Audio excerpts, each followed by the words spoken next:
Recently, Marvel has embraced a long form sense of storytelling for the X-Men that's invigorated the franchise. Recently, the mutants have been operating out of the nation state known as Krakoa, where they've been able to have so much success.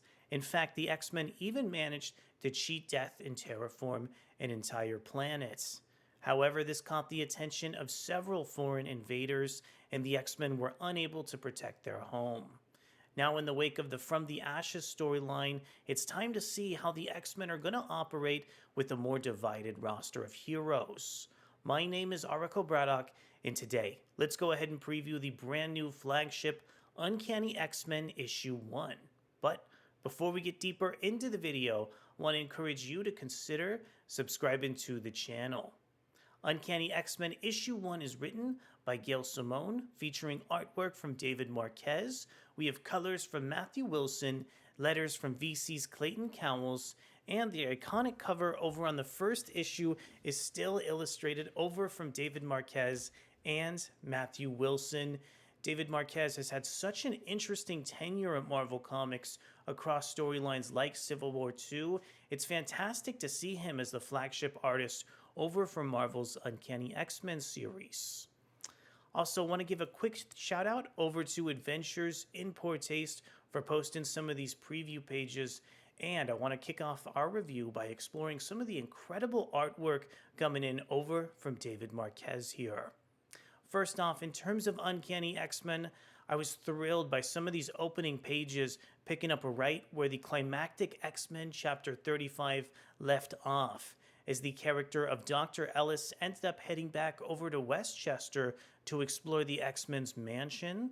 Watching Dr. Ellis speak with some of her associates, like the very mysterious Philip, was incredibly engaging, and the way that this trio of heroes managed to comb through the X-Men's mansion and pick apart just so many disparate items here was really effective in terms of opening the narrative.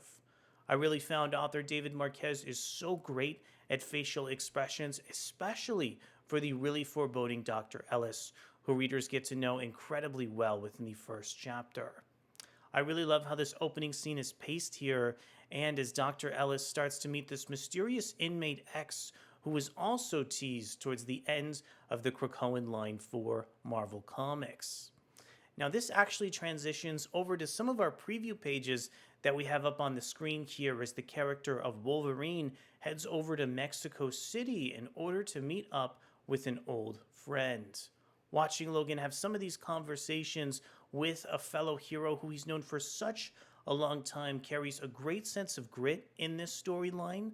Also, I thought it was incredibly climactic here too, how this duo was able to talk about death and try and get Logan to recall so many of the times that he's perished within the scope of the Marvel Universe. This actually finally introduces this preview page that we have up on the screen here as Wolverine reflects on death and his time perished within the Marvel Universe, stating, "Sometimes I miss the quiet."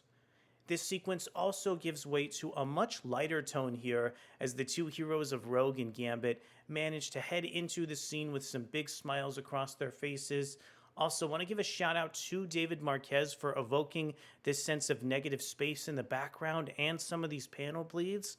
I think these instances just really help show how dynamic David Marquez is as an artist and how novel some of these scripting and lines of dialogue are over from Gail Simone across this series. This next page also just introduces how detail-oriented David Marquez is able to evoke these pages here. Readers get introduced to the character of Saturang the Gaunt Snake, who was also utilized in a previous Marvel comic book titled Savage Avengers. This character is so interesting, and I love the way that Marvel is able to reference their own continuity to build this really interesting foe in terms of the X-Men. I think Saturang as a character does a really interesting job setting up so many of the themes in the issue. This character is hiding the Eye of Agamotto, which allows him to draw several prophecies for some of our main mutant heroes across the issue.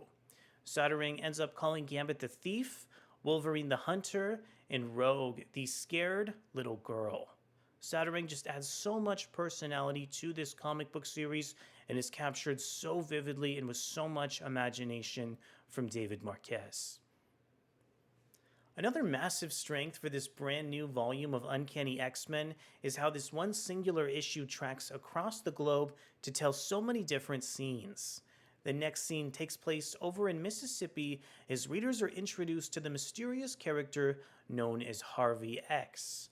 Harvey is a young mutant bearing a striking resemblance to Professor Xavier, and it's incredibly cathartic watching his interactions with individuals like Nightcrawler as well as Rogue and Gambit.